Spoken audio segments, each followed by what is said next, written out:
sacks as a defensive tackle in his second year in the NFL? That's one of the many questions we're answering coming up on this midweek mailbag episode on the PHLY Eagles podcast.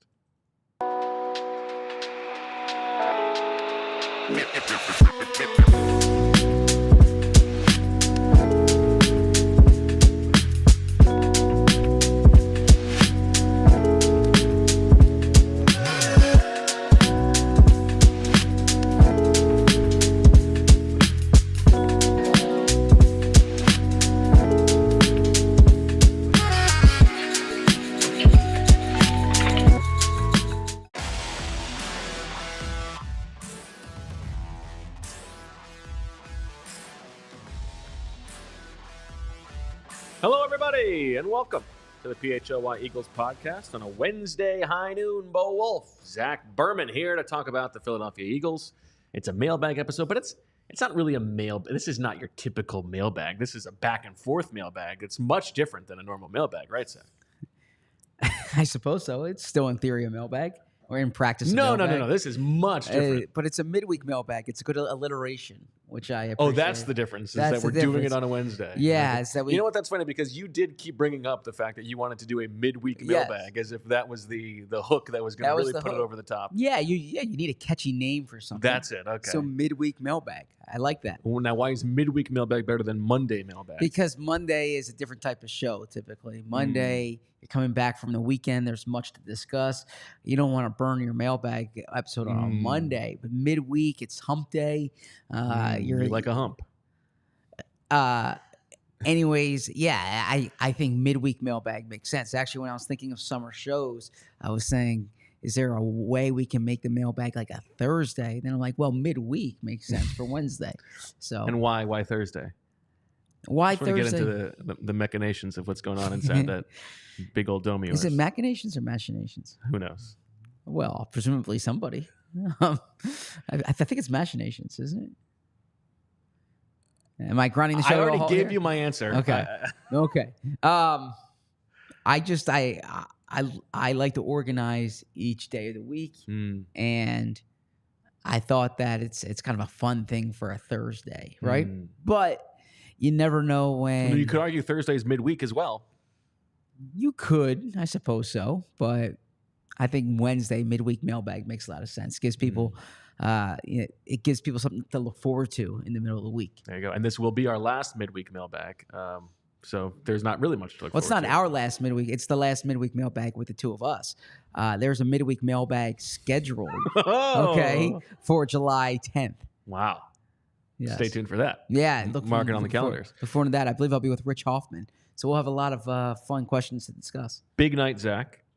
Yeah, huge night. I kind of feel like you with streaming services right now. You know how you're thrown off by the idea of anything not being on like the way it was for the last 30 years. You cannot continue to misrepresent the argument. I mean, the people in the comments are telling you that you were doing it incorrectly. So my entire life, I've been used to the NBA draft being on a Thursday night. There's something special about Thursday night NBA draft. So it's Wednesday. I feel like I'm a day too. I need one more day of prep. Interesting. But yeah, I'm pumped. It's interesting for the NBA what the NBA is doing, moving it to Wednesday, and how they have the first pick is going to be on NBA TV, the second pick is going to be on ESPN, the third pick is going to be on Peacock, the fourth pick is going to be on Hulu, the fifth pick is going to be on, I don't know, ZachTube.com, and you're going to have to just change every single time to find out what's happening. Yeah, that is not what is occurring. But tonight is the NBA draft, and tomorrow, 4 p.m. is the second round of the draft. This weekend is the NHL draft. Charlie's on his way to Vegas right now. Lucky guy. I'm envious of him. So he's going to get to see that Eiffel Tower, that famous Eiffel Tower. Why go to Paris when you can go to Paris, right? Wrong. And he gets to go to the Sphere, which I'm envious of as well. I hear great things about the Sphere. So circular in nature, I've heard. You can find all our coverage on allphly.com. The draft party tonight at Garage Fishtown. I'm hoping to stop by, watch the guys. You like the Garage in Fishtown? I do. I haven't been in a while, but in my younger years, like I was more of the Garage in East Passyunk. That's where I lived. Okay. In those days, like a Garage. You're big drafto. Big Sixers fan. I want to know what you're hoping for. Let's start this episode on the draft and not the Eagles. Okay. Well, I'm expecting fireworks. I've been doing my like, cramming. 48 hours of cramming. Yeah. My thoughts on these guys. I'm expecting fireworks. I'm expecting, I'm not expecting a stick and pick situation here. I love a stick and pick. Well, sometimes a stick and pick makes sense, but I think Daryl's aggressive. Certainly, when I say Daryl Morey, certainly Leon Rose made an aggressive move last night. Not Daryl Hammond. No, not Daryl Dawkins. Hammond. Nor Dawkins, no. So I imagine that Daryl Morey is prepared for tonight. Opportunity is not a lengthy visitor, and he has an opportunity tonight to really keep the team. Aggressiveness, though, that you ascribe to him oftentimes plays out in patience, right? And not being aggressive and continuing to wait for the thing that may or may not come down the line. Sure, but the number 16 pick is an asset, right? Okay. Now, the odd thing about the NBA, and they really should rectify this, is the trading on draft night is, you can't formally announce the trade. So the players conduct the interviews with the other team's hat on. And then there's like certain Mikal Bridges all those years ago. Yeah. And then, speaking of Mikal Bridges, and then also, like, for instance, there are certain trades that are agreed upon but cannot be consummated until after the draft, right?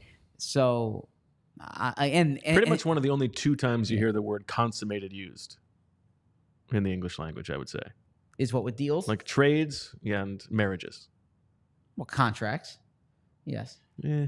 Anytime you're finalizing something. Well, I know what the word means, but I don't feel like it's often used that way. Everyone has their different ways of using the word consummated. But is that true? Yes. But I'm aggressive. I'm expecting Daryl Morey to be aggressive tonight. Whether that materializes tonight or in 10 days or 30 days, we'll see. But I imagine the 16th pick will be an asset. If they do stick and pick, there are some intriguing options. I think a slight trade up could be advantageous. I will say I'll defer to Kyle Neubeck and Derek Bodner and Devon Givens, who are doing an outstanding job on our network with their Sixers coverage. I don't know what to make out of Ron Holland, who's someone I'm in on Ron Holland, whose profile intrigues me. The athleticism, certainly the 5-star pedigree. Love that. The fact that he plays hard, you like that. He can be an asset, like he can be a rotation piece, but does he take that next step? Really depends on if he can become a shooter. And you hear it's hard to become a shooter, right? This was always you hear Kawhi Leonard used as an example of a player in the teens who added that and became a superstar. And I think when the Sixers drafted Zaire Smith, speaking about Mikal Bridges, that was kind of what was used. More often than not, the player does not become a shooter. So unlikely that the 16th overall pick is going to be a superstar, but no. But I'm saying, is Ron Holland? Is he going to become Josh Jackson, where you're looking at like these tantalizing tools, but just doesn't put it together, or does it become Jaylen Brown? And I know that's a wide range of outcomes, but that intrigues me. So basically, are you looking to try to hit the home run here? If you're looking to get a good rotation piece, I said this when I was on the PHLY Sixers show, Zach Edey makes sense from the perspective of they need a backup center. They've needed a backup center for a long time. He can give you 15 to 18 productive minutes a game as Joel Embiid's backup. When Joel doesn't play, he can take on a more prominent role. But you're not saying, all right, Zach Edey's going to be your all-star for you. And I know here in Philly, you look at the Maxey pick in 2020, and you say, is there any way that you can find the player who slipped through the cracks, right? And that guy becomes one of your building blocks. And so it really depends what you're looking for. I'd love to hate Edey, and I do not enjoy watching him and did not enjoy watching him in college, but I think at 16, I think that actually that would be a fine outcome. Sure. A Canadian.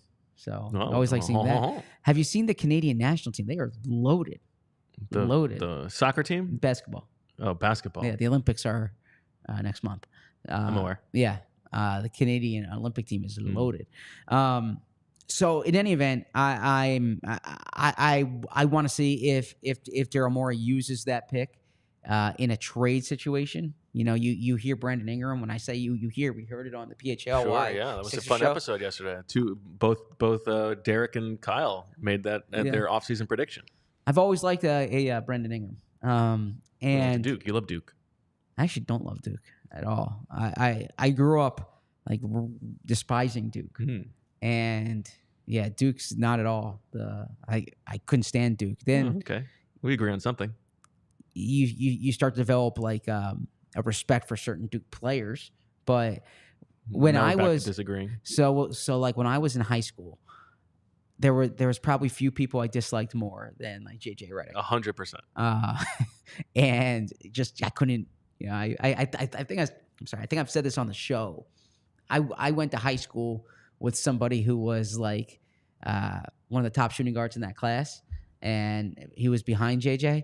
And I mean, it's silly to talk around it. You might as well say who it is. Yeah, I went to high school with Matt Wolf, who went to Florida, and like Jay, you know, and so I was like a sucker for all the recruiting rankings, and I could tell you everyone in like the class of 2002 where they ranked, right? And I'm like, Walsh is better than JJ. Walsh is better than JJ, right? You know, Julia remembers these conversations. And so then I got to say this: when JJ, when he was on his podcast, you know, when he had his podcast, I was like, I actually find him to be very likable on the pod, and I listen to so many of his podcasts now. And now he's the Lakers coach, and it's like you have to go back to not like him. But I really remember a Wake Forest Duke game my freshman year, I believe. JJ so disliked that during the national anthem, one of the Screaming Demons yelled "F you, JJ" in the middle of the national anthem. Well, it's disrespectful to the national anthem. Yeah, that's so. But then, you know, also to JJ Redick. Yeah, but Joey and I had a classmate who played with JJ at Duke, and so when I would watch Duke, I would without naming names, like Lee Malchione. Yeah. And so I would root for Lee Malchione when Duke played, but I would not root for Duke. I was a big Maryland fan at one point. Okay, I loved Juan Dixon, Drew Nicholas. Well, a little before that, like Keith Booth. Oh, interesting. When I was in 5th grade, Keith Booth was a senior, and he was awesome. And then those Maryland teams, I don't know. I thought we're doing an Eagles mailbag here. It's June 26th. Yeah. It's the day of the NBA draft. Okay. I think it's okay if we talk a little bit longer. And then of course, stuff. And then of course, when I was 22, I started covering the ACC professionally, and so I detached myself from all types of fanaticism, and I've probably operated with that detachment since then, and now I follow it more as a close observer. How about general takes for this draft? Yeah. Anybody you're particularly higher or lower on than what seems to be consensus? Well, this shouldn't surprise you or our listeners, but the Kentucky backcourt, right? Okay. I mean, I think Reed Shepherd's a really good player. I thought that. But he seems like he's going to go top 5. You don't think that's about... No, but going into the year, he wasn't viewed that way. Okay. I love Rob Dillingham scoring. He's like an electric scorer. There's a Lou Williams to his game that I really like. I got to be honest with you. I don't know the French players, and the French players are like the big time prospects in this draft. Risa, sure. Is that how you pronounce it? Yeah, Zachary, right? See, that one I feel I'm pretty. Like, I mean, I don't know, but that profile does not seem so great to me. Yeah, but I mean, I'm pretty skeptical on him. And then Alex Sarr, it looks like he's going to go number 2 to Washington. Mm-hmm. You hear this is a bad year to have the number 1 pick, but it could be a great year to have the number 16 pick, right? Like I think back to 2013, was it, when it was a bad year to have the number 1 pick. Anthony Bennett went number 1, right? But then Giannis goes 14 that year. So yeah, you never know. You really never know. And they say the draft is flat at the top. Doesn't mean it's a bad draft, but sure. But at the top, it's not great. That's how they frame it. Yeah. So I'm looking forward to watching it, and probably won't be as attuned into the second round next year as I typically would be, because I mean usually it's Thursday night. I'm rolling right through, right? Right. This year, not so much. And then I'm Why? going to watch the hockey draft this weekend. Okay. Looking forward to that. I don't like how MLB moved their draft to July. I mean, I feel like I'm primed right now to talk about Charlie Condon, but MLB's not doing that. I think it would be cool if there was like just drafts all week. Yes, exactly. Yeah, of course. Yeah. I mean, that'd be fun. Look, you have a week in June where you go MLB, NBA, NHL. That would be fun. Why don't they move them all to President's Day? Well, you got the Super Bowl coming, so you certainly don't want to do counter programming to the Super Bowl. Here are my two takes. Sure. Down on Dalton Connect. Really? Obviously, this guy's like 45 years old. Okay. And then I like Topich. Okay. There you go. Okay. Relative to consensus. That's a bet I would take. How about in the Sixers range? Who do you like? I mean, Holland, if he gets there, I think that would be a great outcome. Topich, I like if he gets there. I don't know. Edie would be fine. Okay. Isaiah Collier, yeah. I don't know. Don't listen to me. I don't know anything. Those are just the takes that I have. Well, people. I mean, please don't say don't listen to me. People are watching the show and listening to us. You can hear the words, but don't take them as gospel. Sure, but well, that's what's fun about the draft is that nobody knows, right? It is I don't want to say a crapshoot, but it's like taking swings in baseball. You're trying to. What would be your dream outcome as a Sixers fan tonight? What would make you like wake up Reed if he's sleeping, if he's not allowed to stay up for it, and be like, Reed, listen to this. The Sixers have done it. Oh, good question. I mean, I think the dream outcome tonight would be trading into like the top 8 and getting a young difference making type player, and then using future assets to go get a Brendan Ingram type. But yeah, I mean, I always like it when you make that move up splash, because the NBA draft is a lot different than the NFL draft, where and then obviously an NFL show here, right? Ostensibly, well said. Is that the cutoff line is pretty dramatic in the NBA relative to the NFL. In the NFL, I always believe in trading down, right? Or often believe in trading down. In the NBA, I'm much more of an advocate of trading up. It's much harder to trade up. Does history bear that out though, or is that just perception? I mean, you just talked about Giannis going 14th when Anthony Bennett went first. Yeah, well, that's a significant outlier. If a disproportionate, like a disproportionate amount of the All-Stars are coming in the top 10 of the draft. I would say really like top 6, top 8. Whereas in the NFL, I think a disproportionate amount of the Pro Bowlers are outside of the first round.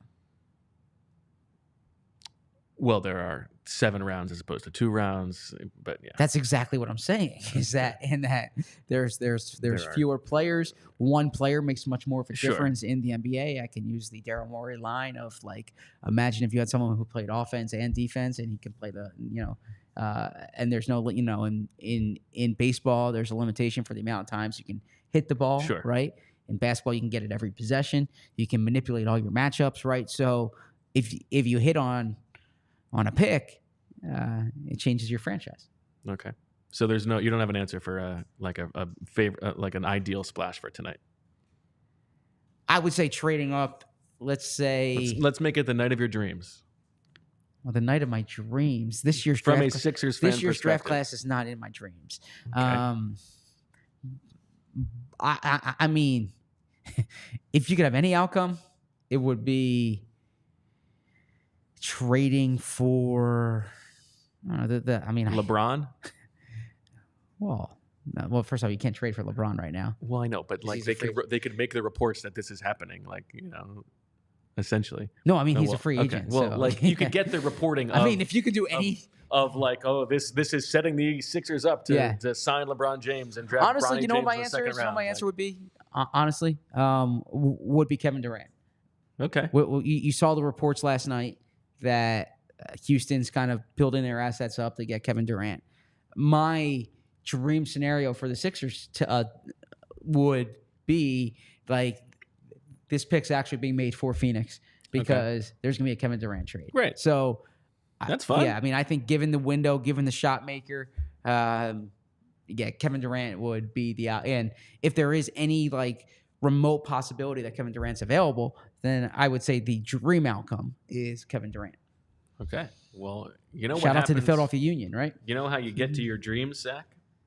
You go to sleep. You sleep healthily.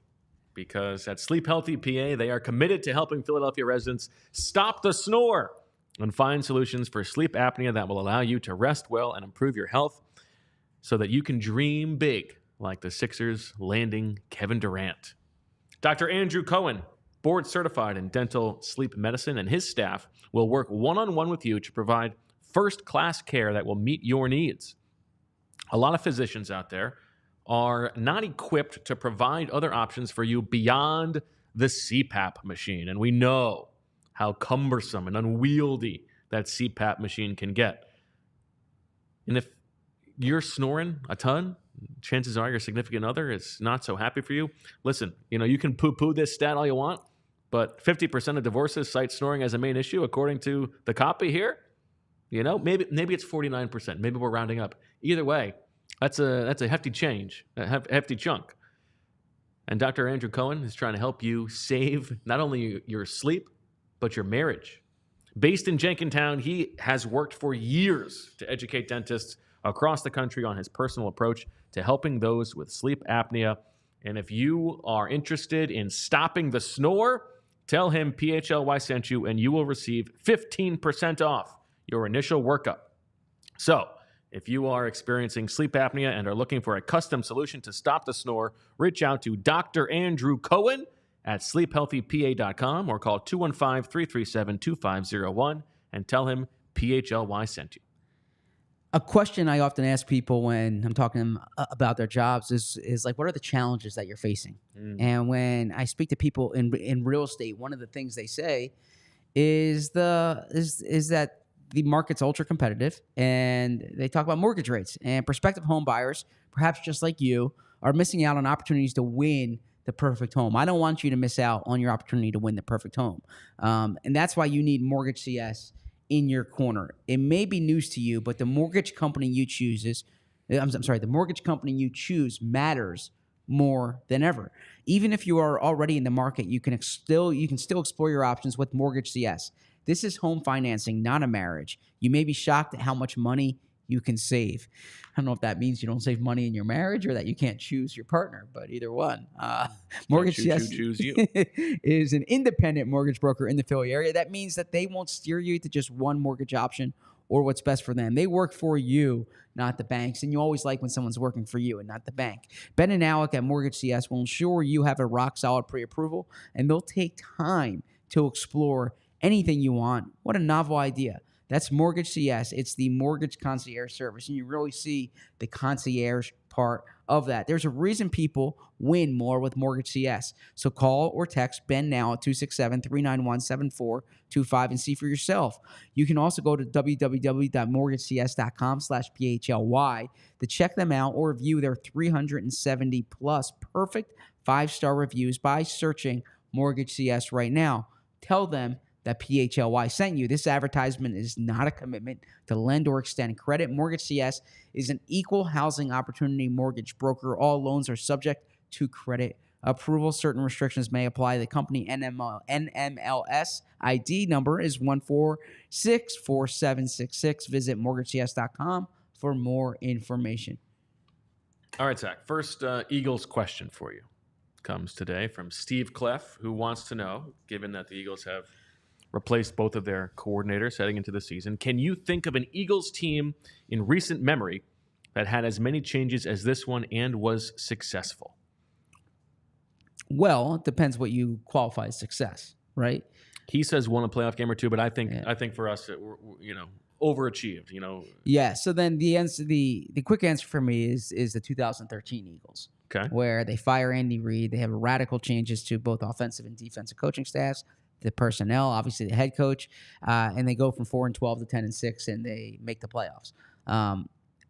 As far as even 2021 would be the same template. New head coach. Exactly. Yeah. They make the playoffs. Well said. Yeah. Yep. That too. Now they were going from Yeah, they were bad. They were, they were bad. They 4-11-1. Yeah, 4-11-1. That's true. To 9-8-1. Right. But that's a good point.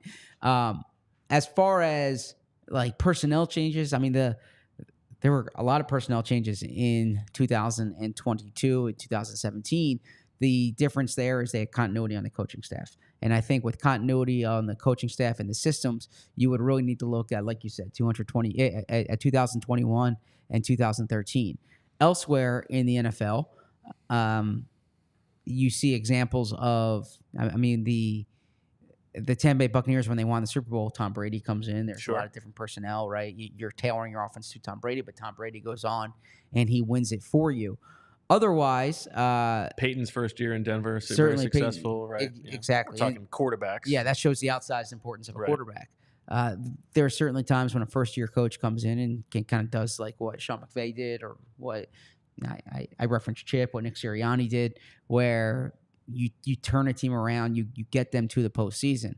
But as far as Eagles history, no, it's actually to the point of the question from Steve. It's actually been sometimes ominous when they make these types of changes. We all remember the Dream Team year with the player changes, but a big part of that too was, and we talked about this with Les, you're bringing in a new defensive coordinator, new O-line coach, new D-line coach, right? There's a lot of changes there. Certainly, we all think back to the 2020 season when they bring in Rich Scangarello to kind of bring the 49ers element to the offense, and it did not work out. They never consummated that marriage of the passing game and the running game. No, they did not consummate the marriage. I have a story that I will not say about that. Interesting. Now I'm curious. But in any event, it's not something that you see that often in Eagles history. Yeah, I mean, my honest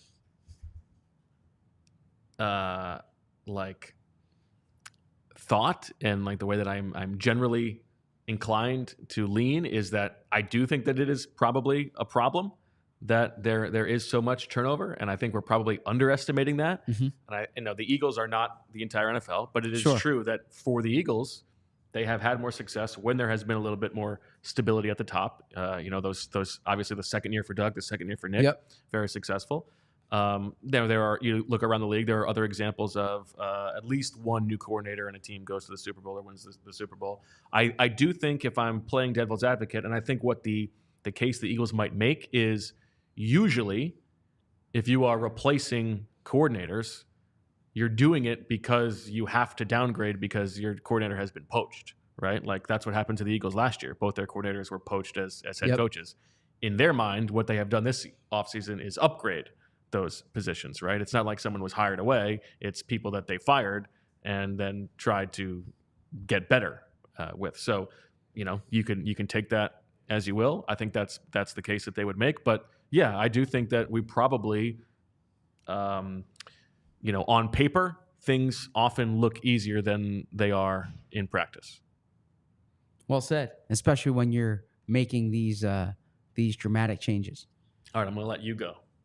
You're going to let me go here. Okay. Because, of course, this mailbag is different than other mailbags. This is a mailbag draft where we're doing questions, you and I. Well, thrown off by Steve in the chats, this is the worst episode we've had. That's fine. We do a lot of episodes. One of them has to be the worst. No, this is not the worst. This is not the worst. There's keen insight in this one as well. So I am up here, and I've been spreading these around. Do you want me to give you one so you can get Steve out of your mind? I'm sorry. It's in my Microsoft Word right here. Okay, I got this right here. Interesting. I had Steve's high up here as well. A different Steve, right? No. Can you think? No, Steve Clef. Can you think? No, of, but then there's Steve in the chat who's in your. Oh yeah, that's a different Steve. I'm sorry. Yeah, that's a different Steve. I feel like I own a pizza shop and someone's bringing the pizza back to the counter. Yeah. It's a merging of the topics of us talking about sending food back, right? Yeah. So if you're the pizza shop owner, do you think it behooves you? Do you think it serves the larger customers well if the negative note of one customer throws you off for the rest of the day and you're unable to make a good pie that you might otherwise make. Well, it's not throwing me off, but certainly if you take pride in the pies that you make and you make a pie and someone doesn't like the pie, then you feel as if, what should I do to make But a if you pie can that keep your Steve head likes? down and continue to do the craft that Well, that's you have precisely owned what I'm for doing. a long Yeah, time. that's precisely what I'm doing. Yeah, and that you understand not everyone's going to like your pie, but if enough people like your pie, then you'll have a successful business, a successful pizza shop. But if there's a day when you're putting too much salt in your pie and someone says it's too salty, you should listen to that, right? Anyways, if a casual fan, this is from Cody Benjamin, and what's up, Cody? I always enjoy seeing Cody on the road. Okay. If a casual fan asks why they should root for the Eagles of all teams in 2024, besides the fact that they're talented, what would be your pitch? Does the Hurts leadership convo in any way recolor your I think perspective? those are 3 different questions Yes. that he's asking. So Okay. which one would you like to discuss?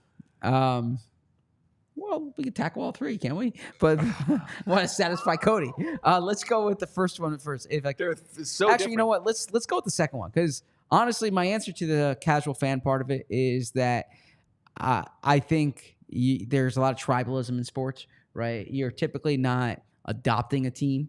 There's a team or a player that you like. But my quick answer for why someone would like watching the Eagles is offense is fun to watch. They're going to be an electric offense team. They have a lot of high profile names. If you're trying to pick a team, a team that scores a lot of points is often fun to watch, and they're going to score a lot of points. Yeah. So that would be my quick answer. But here, does the Hurts leadership convo in any way recolor your perspective of Wentz / his exit? It does in this sense. All of the stuff that you're hearing right now about, maybe the Eagles aren't wedded to Jalen Hurts, or, he really overstepped going to 95% from what are usually voices in support of the front office, right? The fact that you are not seeing like the organization batten down the hatches to protect Jalen Hurts, and that they are sort of okay letting this narrative swirl in the wind this offseason. If what happened with Carson Wentz, maybe your franchise quarterback was snoring too much and you decided that you needed to get a divorce. If that happens again, then all of a sudden maybe it's not the quarterback who's the problem. Sure. It's the organization who's the problem, who cannot have a healthy relationship with a franchise quarterback. That's an interesting point, and perhaps the organization would counter and say, "No, the market's the problem." Right? I mean, I think they would say that before they would say the franchise is the problem, even if the franchise is the problem. The market, how? Like the Philly market, they might be like, "Oh, this is so tough. You guys can't have anything good." Right? I think the Eagles are a lot of things, but I think they're often not self-aware when it comes to sometimes it's everything or everyone else is the problem. Right? I don't know if self-aware is, I should say more self-critical, right? But to answer this question, this might seem simplistic. I said a version of this with Carson, and I'll say the same thing with Jalen. When you're winning, that kind of blank look, it's intense. Sure. It's driven. When you're losing, it's why isn't he smiling more? You hear the expression in all sports, winning's the best deodorant. It's true. Winning is the best deodorant in sports, right? And I think perception often goes, and I suppose this is a media thing so to kind of say the team will talk about the market, is that sports are often a narrative-driven business, right? And a narrative is often based on whether you win or when you lose. It's easy to craft a narrative when you win. It's easy to craft a narrative when you lose. From the leadership point of it, I don't think the Eagles traded Carson because he was a bad leader, or I don't think it was a matter of being a bad leader, but I don't think Jalen is a bad leader, and I think Jeffrey Lurie said it well at the owners' meetings. Like, Jalen needs to lead with authenticity matters with leadership, right? And I think that leadership can show up in a number of different ways. Jason Kelsey led differently than Fletcher Cox led, which was differently than Brian Dawkins led, which was which was different than how Malcolm Jenkins led. Everyone has different forms. Just like everybody uses the word consummate differently. It's true. It's that's why Baskin Robbins has 31 flavors. I suppose so. So I don't think I don't think there's a Hurts leadership problem, but I do think in the topic of being self-aware, I think you can always improve yourself. And when you have a losing streak the way you did, the first thing everyone should do is say, what can I do better, right? What more can I do? I think it's very easy to say that person's the problem or this is the problem or I'm okay, we just need to change this. But if everyone collectively says, what can I do better? And with Jalen, there's things on the field he can do better. There's things off the field he can do better.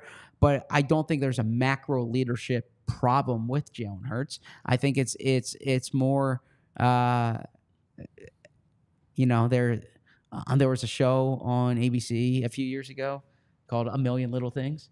Right? Okay. Did you watch that show? No. Okay. I remember you did though. Yeah, Joy, did you watch that? No. Yeah. Okay. But I think like in most situations, it's not like one big thing. It's often a bunch of little things. Well, let me ask you this, and this goes to the market. I am not paying as close attention, obviously, to the situations in 31 other front office or fan bases as the Eagles. Can you think of other places where like a quarterback is signed to a long-term deal and there is so much consternation that seems to be had between the quarterback and the front office? Dallas sort of comes to mind, right? Like, won't they pay Dak? But that's because they haven't paid him yet. Mm-hmm. There was a little bit of that in Seattle before Russell Wilson left. Sure. I don't know. Do you feel like the way that stuff is often described in Philadelphia is atypical for the rest of the league? Good question. Yeah, I think that is the nature of the market. I don't think Trevor Lawrence's comments are being scrutinized to the same degree. But I mean, Baker Mayfield, they had this in Cleveland, right? Sure. You have this conversation whenever a team with Joe Flacco in Baltimore, for instance, when they drafted Lamar Jackson, this came up. Certainly, there were times at the end in New England. We watched the Brady documentary. Yeah, there were things that come up. So yeah, okay. So this maybe it's not as out there as we think. Yeah, I think the most underrated thing from a fan perspective is the role human dynamics play in professional sports. Because and I understand this. Often they're kind of viewed as characters. And when we talk about the draft, we talk about all these like measurable characteristics, right? But ultimately, the NFL is like any workplace, and it's actually probably more pronounced because you're dealing with young men, primarily young men, right? There's ego, there's money. It's a lot. It's kind of on steroids, so to speak, from a typical workplace. Yeah, and sometimes not, so to speak. Yeah, sometimes not, so to speak, as well. Yeah. All right, here's one from Adam. I can't believe we're 40 minutes into the show. Jeez. From Adam Hunky. Name 2 Eagles, Zach, who you would trade right now for draft picks at a rough market value. And he says James Bradbury is not eligible. Good question. At a rough market value. If you want to think about it, I have a bit of a list here. You can tell me what you think. Now, the Eagles are in a place where it doesn't really make sense for them to trade someone who is critical to helping them win a title, right? This is not a strip for parts. Let's see what we could get. I think if that were the case, you could make the case that Dallas Goedert would be worth more to the open market than he might be to you, or if you think that he is too injury prone. You could make the same case like Slay. If you could get a second-round pick for Darius Slay, given all that you have at corner, would that make sense? Sure, but probably not for the Eagles. I think if you wanted to get really weird, maybe you were so impressed with Keely Ringo that if you could get adequate value for Quinion Mitchell, like a team was willing to give you a first-round pick for a guy who was just a first-round pick, would that be worth it? Maybe if you didn't love what you saw from him right away. I got an answer for you. Yeah. I think you could make the case, and I'm just, I'm smattering the board here. If you don't love the medicals of Reed Blankenship and you think that Sidney Brown's going to be ready, maybe that's a guy you could get like a mid-round pick for. But I think the honest answer is someone who you want to sell high on, who still has some draft pick value. And to me, the answer would be Jordan Davis or Nakobe Dean or Nolan Smith, if you want to just sort of cut bait on somebody who you can make the case has a lot left, but you have decided is not what you thought that they were. Sure. Of those three, I would probably say Nakobe Dean. I don't know. But what I the don't think market you're. value I mean, Yeah. What are you getting for Nakobe Dean at this point? A 6th-round pick? Yeah. Probably.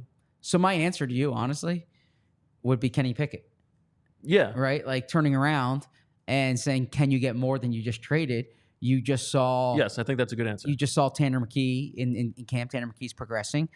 I wrote. All of a sudden, your boy Will Greer's got a spot to the roster now. Yeah. TikTok will be pumped, or Vine will be pumped, right? Vine is dead. People who use Vine will be pumped. Resuscitated. I wrote in my 15-step offseason plan that I would allow Tanner McKee to compete for the backup job, and I don't know if you took away the history and you watch them in training camp, in OTAs, if you would say Kenny Pickett was like significantly better than Tanner McKee. Now I understand that's a controlled setting, it's a passing camp game. In games, things could happen differently, but if a quarterback goes down and in training camp and a team wanted Kenny Pickett, I would not be adverse to absolutely to trading him. Absolutely, I agree with that. Yeah. All right, let me tell you about our friends at Rite Aid and their pharmacy services, because with a My Pharmacy account at Rite Aid, you can refill your prescriptions, schedule a vaccine, get personalized care recommendations, sign up for prescription notifications. All you need to get started is a prescription at Rite Aid, and you can do that by starting at riteaid.com/mypharmacy. Here's all the things that My Pharmacy does for you. You can enroll in an automated courtesy refills. It's free, easy, and most prescriptions qualify. You can talk with your Rite Aid pharmacist or sign up through your My Pharmacy account at riteaid.com. Restrictions may apply. You can also get your prescriptions at the same time. If you're juggling the timing of your many prescriptions, you can get one-trip refills. You can sync it with other family members too. Just ask your local Rite Aid pharmacist to get started. Again, restrictions may apply. Transfer your prescriptions to Rite Aid today. Just go to riteaid.com/transfer. Rite Aid, caring pharmacists ready to answer your questions and help you stay healthy. Get your prescriptions along with anything at Rite Aid you may need, including over-the-counter medicines, household products, cosmetics, and more. Just ask your pharmacy team for details. Restrictions apply. When you watch the draft tonight, whether it's at our Sixers draft party, which I hope you go to, or at home with your buddies, you know what? One thing you can do, you can get around and reminisce about drafts of past with an ice cold Miller Lite. A lot's changed over the years. One thing that hasn't is the great taste of Miller Lite, often in a draft. Another thing that hasn't changed is that it's less filling. So what is the best thing about the original light beer? It's the great taste and that it's less filling. Miller Lite keeps it simple, undebatable quality, great taste, only 96 calories. It's the beer that strips away everything you don't need and holds on to what matters most. A light beer that tastes like beer, less filling, and only 96 calories. The original light beer since 1975. You don't have to choose what's best. Miller Lite has great taste and is less filling. Tastes like Miller time. To get Miller Lite delivered right to your door, visit MillerLite.com/PHLY Birds, or you can find it pretty much anywhere that sells beer. Celebrate responsibly. Miller Brewing Company in Milwaukee, Wisconsin. 96 calories per 12 ounces. Fewer calories and carbs than premium regular beer. All right, go ahead. I was going to say, EJ talked yesterday about the temperature in the office. I'm envious of you. I should go long sleeves more like it is. It is a little chilly in here. When it's sub 90, I feel like I can get away with the long sleeve. But when it's pushing 90 outside, then it becomes a little bit of a reach. A little cold in this. That's okay. I feel like I just had a nice cold Miller Lite. I think you're thriving. Let me give you a couple of quick hitters here. Sure. Okay. Let's always love a quick hitter. Let's rapid fire. Yeah. Okay. Interesting. Who has more snaps this year? Asks Darsh. Nolan Smith or Josh Sweat? Josh Sweat. Okay. Do you disagree? No, I agree. I mean, although you could make the case that Josh Sweat's more likely to get hurt, but Sure. I think that's fine. From Tony, who's starting at right guard and in the secondary come Brazil? At right guard, Tyler Steen. Although I was listening back to yesterday's show on the ride home, and I agree with how you framed it, 60-40. In the secondary, I am saying Darius Slay, Quinyon Mitchell, Cooper DeJean in the slot, C.J. Gardner-Johnson, and Reed Blankenship at safety. Okay. So no Ringo. Or Rodgers. Or Maddox. Okay. Fair enough. Christopher Walls asks, what are your thoughts on E.J. Jenkins and his chances of making the team?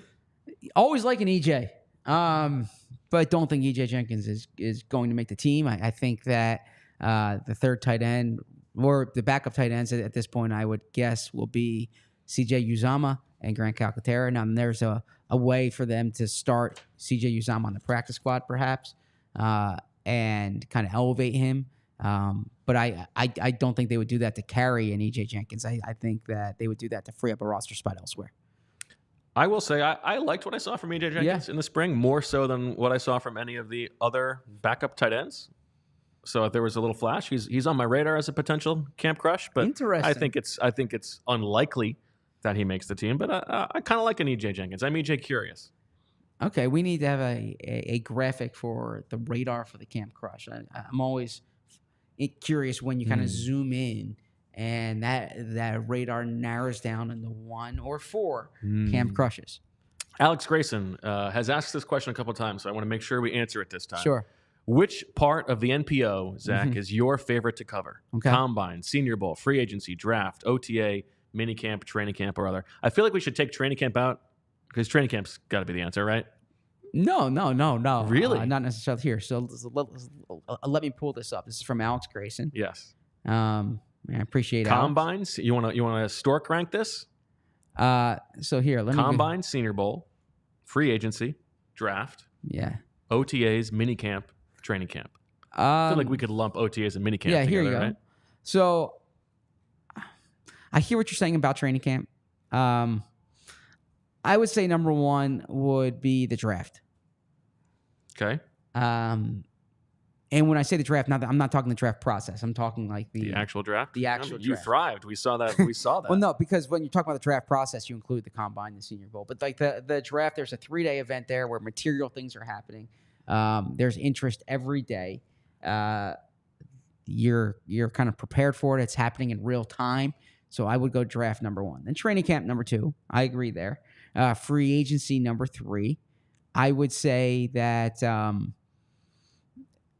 let's go with combine 4, mini camp 5, OTA 6, Senior Bowl 7. I don't know what other is. Really? You prefer OTAs over the Senior Bowl? I do prefer OTAs over the Senior Bowl, and I don't dislike the Senior Bowl, and I always enjoy going to Mobile, Alabama, and try to learn more about Hank Aaron whenever I'm down there. But the Senior Bowl is kind of so far removed from the draft, right? You don't have all the top prospects there.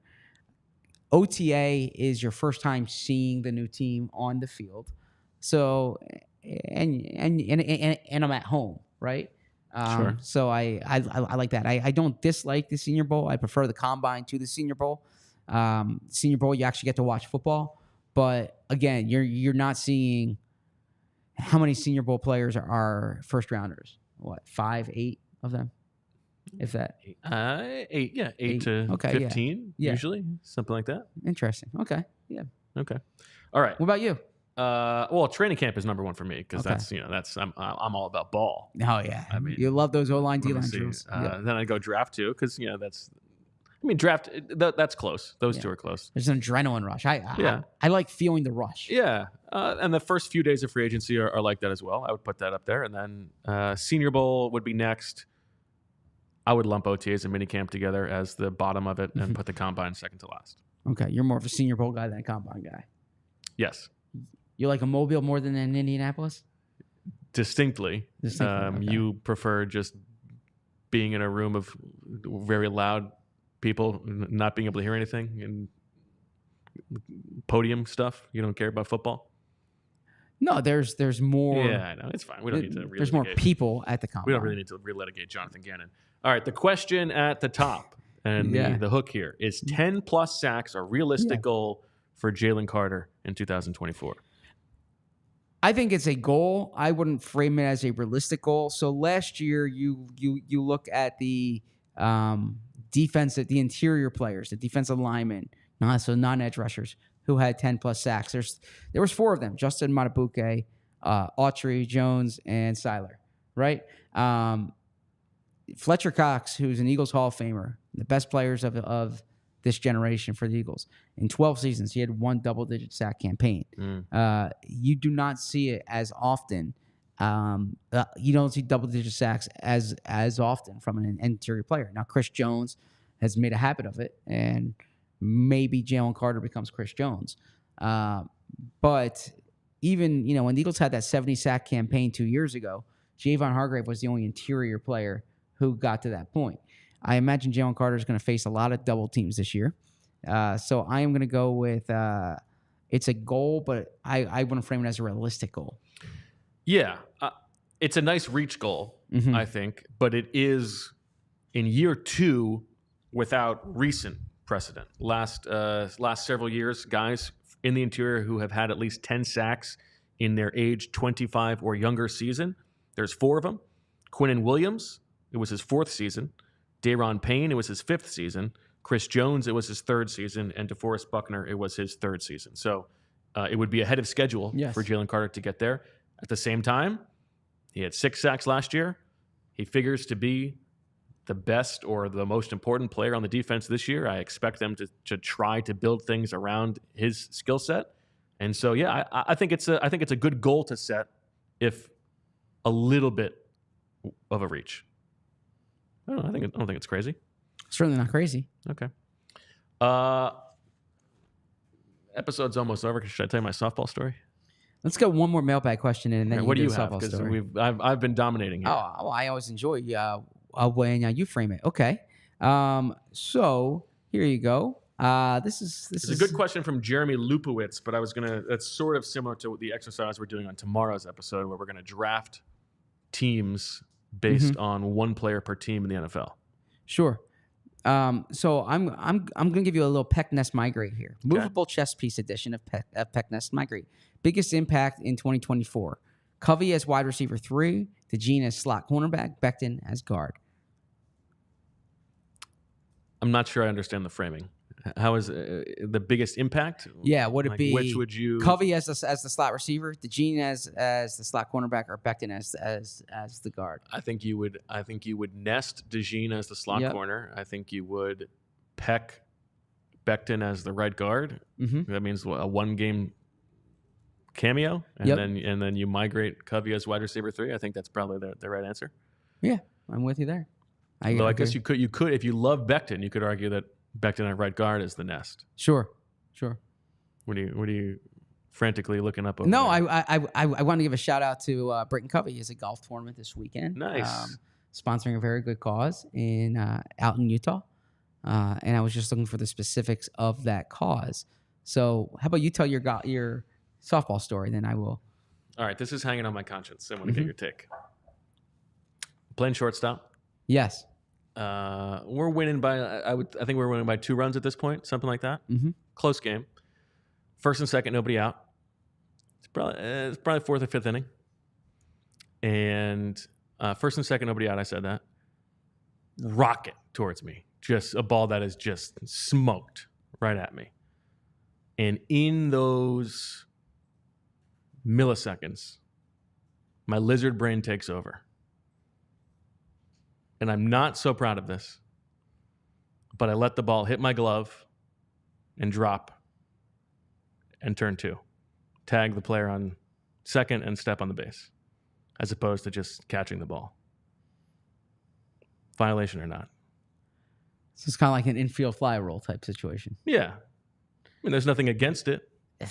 Yeah, a little bit of a violation. But if it was a baseball game, I would have deserved to get thrown at. Yeah, a little bit of a violation.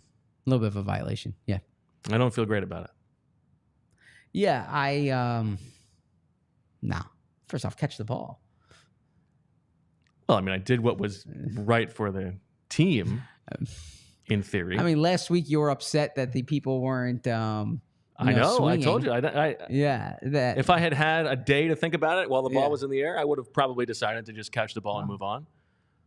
But my instincts took over. Your sheer competitiveness. You play to win the game. Yeah, that's like. That's like when we do split squad drafts, and you're not building the best team. You're building a team to beat me, right? Similar to that. So, yeah, I would catch the ball. Now it was not. It was not like. It was not egregious to the point of like I catch the ball and then drop the ball. You know, I did. I made it look good. Mm-hmm. But yeah, I didn't feel great about it. Yeah, we did get the win. It's important. You know, we got back on track. But yeah, I would have been chirping if someone on the other team had done that. I would say. I'm not proud of it. I imagine you would be. Yeah. Yeah. How did the game go overall? It's good. We got the W, back on track. Okay. 3 for How'd 3. You hit? 3 for 3. Good to get another long dong ding dong Johnson. First of the season. That's a home nice. run. Yeah. Okay. Long dong ding dong Johnson. Is that what you called it? Yeah, that's what I called it. Yeah. Say that. Can you say that? Long dong ding dong Johnson. Why don't you just say home run? I didn't. Yeah. What does the chat say? 10% violation, heady play, quick thinking. I feel like the majority of them are on your side. On my side? Yeah. Are you an arrogant Trotter?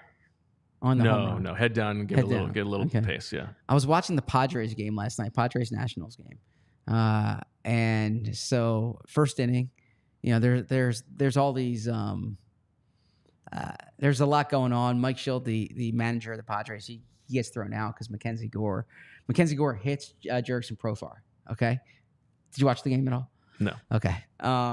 And then Manny Machado, like boom, no doubter home run. A no doubter, what? Long dong ding dong Johnson. I don't know.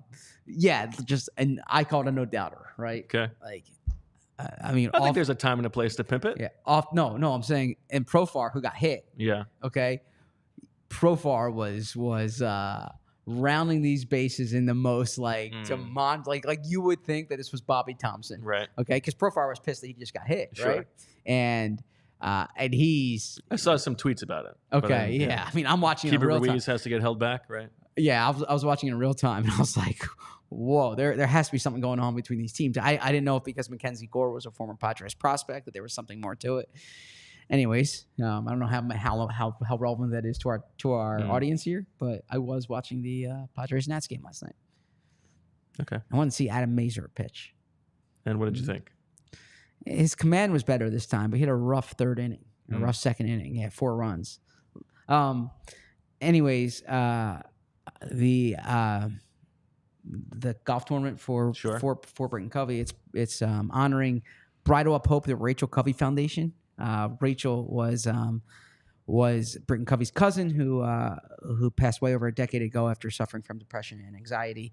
And this foundation uses equestrian to help girls and women deal with wide-ranging issues, including anxiety, depression, trauma, and abuse. Sounds like a very worthy cause. Yeah. So. All right. Well, that'll do it for what some people are calling the worst episode ever of the PHLY Eagles podcast. But others are just calling just another midweek mailbag, baby. Great alliteration, right? Just another midweek mailbag. That voice is at it again. Yep. Oh, you got to give me the ooh. Julia just did it for you. Julia knows more music than I do. Yeah. Okay. Yeah, I'm not a music guy. All right. Well, that'll do it for this episode. Thanks, everybody, for watching and listening. Make sure that you hit that thumbs down button. No, don't. I'm going away next week. I promise you. I'm going to be on vacation reading like YouTube comments for every show. So please don't do the thumbs down button. Yes. Please don't. Yes. Yeah. Just don't tell your friends about the episode. This was not a bad episode. I thought the Jalen Carter conversation was really good. We're very excited about the draft tonight. Yes. Hit the like button, subscribe, thumbs up, all that good stuff. Evangelize. We'll be back tomorrow at noon. We've got a fun draft situation coming up. And then on Friday, we've got a special guest for a potential episode of Tick Fran Bo. So that'll. You said who the guest is. Well, it could be Fran Dunphy. I would cancel my vacation to come in for Fran Dunphy. Would you? I love Fran Dunphy. Yeah. Would you? What would Emily's reaction be? Yeah. You say, Emily, by the way, I'm not coming on vacation. We have a unrelated to the Eagles former, or I guess current college basketball coach coming in. Yeah, she would not be pleased with that. You might as well snore in her face. Yeah, I have great admiration for Fran Dunphy, and actually Fran came to a book signing I had one time, and purchased a book. There you go. It was so nice. Very nice guy. Yeah, very nice guy. So Fran PHLY is coming in on Friday. Excited about that. We will talk to you guys later. Talk to you tomorrow at noon. For all of us here at PHLY, thanks for listening, and as always, we love you. We all silly like the mayor.